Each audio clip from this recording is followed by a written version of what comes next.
Hello Magic Makers, welcome to Storytime with Mombierella. This is a young adult fiction and may be inappropriate for some younger viewers.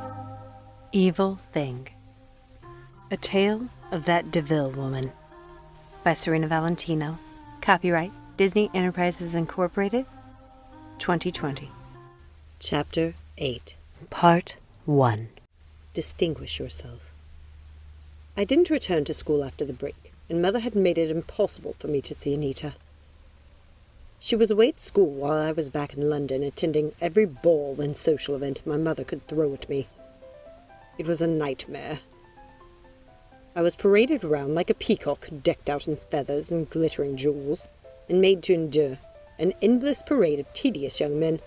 Looking back, I feel I should have found a way to enjoy myself more. But I resented my mother for keeping me away from Anita. I was broken-hearted, and I made my mother pay for it at every opportunity. Before she had come home on Christmas Eve, I had been longing to mend my relationship with her. Now, here she was devoting all her time to me, buying me the most beautiful clothes, and finally, giving me the attention I craved.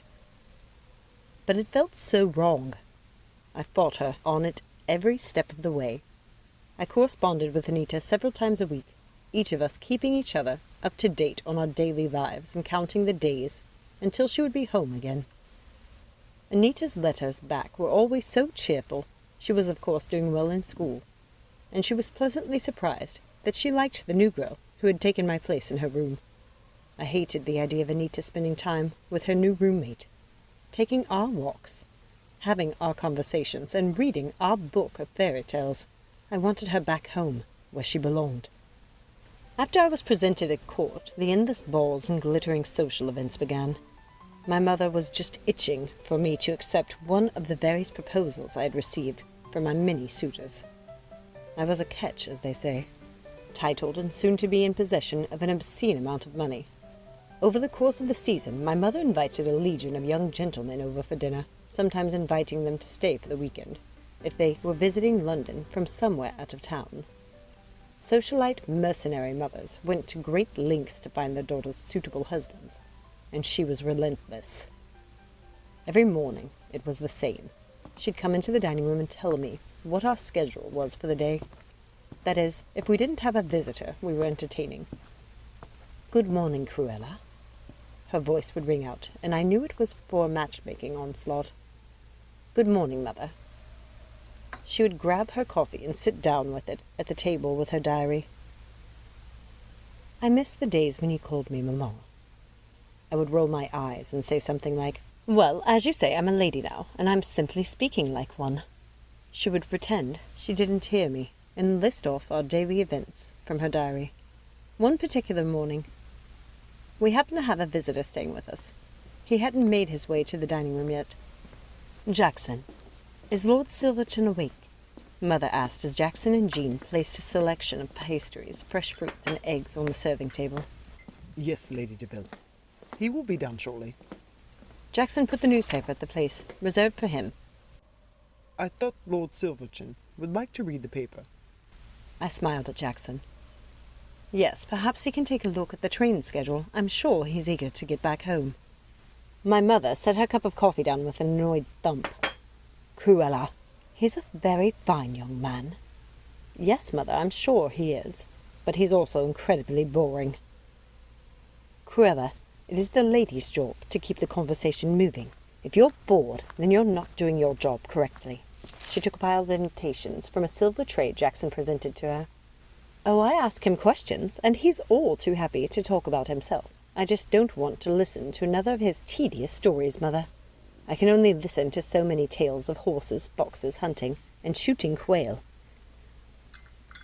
"We have nothing in common," I said, sipping my coffee and deciding if I wanted to eat anything. I felt queasy at the thought of enduring another conversation with Lord Silverton. Oh, he was handsome enough, I suppose. All golden and fair, with delicate features, blue eyes, and all that. Perfect and boring, like vanilla ice cream. "Your father and I had nothing in common, and look at us," she said, giving me the side-eye over her cup of coffee. "Well, I'd be happy to find a man like Papa if I had a mind to marry," I said. "But as far as Lord Borrington goes, There isn't enough money in all the world that would make me want to marry him. I couldn't help laughing at my own joke. Someone had to laugh, because my mother didn't seem to find it amusing in the least. Of course you're going to marry Cruella.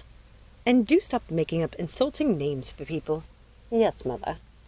But she couldn't sway me. I had set myself against the idea of marriage long before.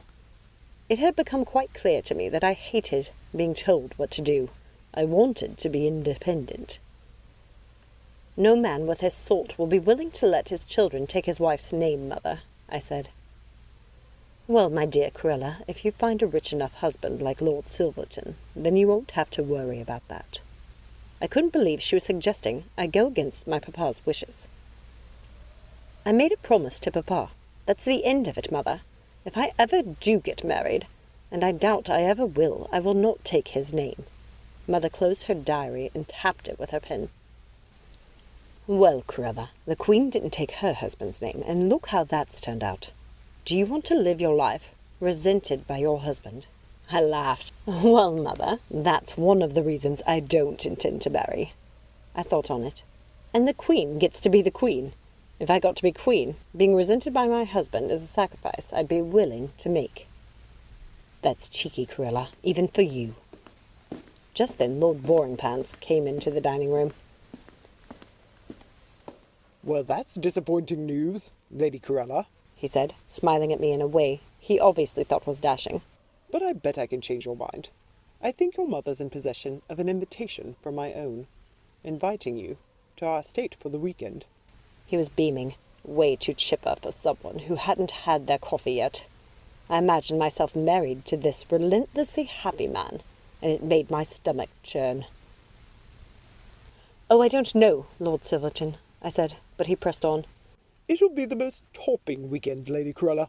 I know you won't be able to say no to my proposal once you see your future home. I thought my mother was going to jump out of her seat and start dancing the jig right there on the dining room table. Not that she would ever do such a thing, but honestly, I'd never seen her that happy in my life. Cruella, she crowed, you didn't tell me Lord Silverton proposed. Jackson, bring the champagne. I just sat there, drinking my coffee and laughing. Jackson, don't bother. We won't be needing the champagne. My mother's face fell lower than one of Mrs. Bailey's failed soufflés. Cruella, must you always be such a beast? You've not even given Lord Silverton a chance. The fact was, Lord Stuffypants hadn't even proposed, but he was quite transparent in his desire to. Didn't he understand women like a bit of mystery? Don't fret, Lady Deville, Lord Blunderpants said, sweeping his Prince Charming hair out of his face. I haven't proposed, not yet. I plan to, after I woo her with the grandest of weekends at my parents' estate. I know she won't be able to say no. I couldn't possibly go, Lord Silverton. We have far too many obligations already. I couldn't possibly put them off. It would be rude. Oh, I could call them all, Cruella. Just leave that to me, my mother said. You have your weekend with Lord Silverton. I was painted into a corner. I couldn't get out of it without being rude. And I feared I could only push things so far with my mother. I had no other choice. Lord Silverton, I would love nothing more than to accept your invitation, I said without emotion. Oh, this is so topping, Lady Cruella. I'm going to call Mother and tell her you're coming. I smiled, and boldly took his hand. I had no idea you were so progressive, Lord Silverton. I never imagined you would be the sort of man who wouldn't mind taking his wife's name. For the first time since his arrival, Lord Silverton's smile faded. What's that, Lady Cruella? He asked. I'm sure I must have heard you incorrectly. I smirked at my mother. No, Lord Silverton, I'm afraid you heard me correctly. You see, my papa's last wish was that I keep my family name. I'm the last of the Deville line. Lord Silverton looked thoroughly disappointed and a little frightened.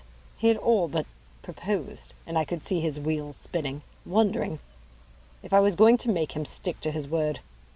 I didn't mind watching him squirm a little longer before I let him off the hook. Well, Mother would never allow it, he said, fidgeting. Are you absolutely sure, Lady Cruella? Is there no other way around it? I looked down. feigning that I was terribly disappointed. "I'm afraid there isn't." And then I took a gamble. "Well, I do suppose there is one way around it," I said, looking up at him with sad eyes. "I could give up my inheritance, but I suppose that wouldn't matter to a great family like yours." Lord Silverton's expression turned to something else entirely. The brilliant smiling facade was replaced by anger and frustration. I had heard his family had been struggling to keep up their estate, and they were considering selling off some of the land to keep it going. It was a miracle that they had held on to that mammoth of an albatross as long as they had. I had seen so many families brought to ruin by simply trying to hold on to their family's enormous, burdensome estates. The last-ditch effort was always marrying money, and I had calculated correctly. "Oh, I just remembered I have to catch the next train." I patted Lord Penniless on the hand. "No need to go on, Lord Silverton. I completely understand. I release you of any understanding we may have had." And he literally dashed out of the room with barely a thank you and a goodbye to my mother. She was livid. "Cruella, how dare you frighten him away like that?" I walked to the sideboard and got myself another cup of coffee, while she told me off. "You heard him. Lady Silverton wouldn't have allowed him to marry a woman who kept her name," I responded. "Would it be so tragic to go against your father's wishes?" she asked. "Mother, his family needs him to marry someone with money. He wasn't interested in me. He was interested in my fortune." She slammed her hand on the table, making the coffee cup and saucers rattle. "I would have settled on an amount with his family. You wouldn't be going into the marriage penniless. I would have arranged a yearly dress allowance for you as well. This is why you must leave these sorts of things to me, my dear. I would have made all the arrangements." It was in that moment I knew my decision to never marry was the right one. The idea of my mother arranging a marriage in some stuffy drawing room with some lord baron's mother, agreeing to settle on an amount of money for them to take me off of her hands, like some kind of prized cow, was laughable. It reminded me of Miss Upturn and Arabella Splatton and everything I hated. "Mother, I will never marry, so you might as well give up the idea entirely."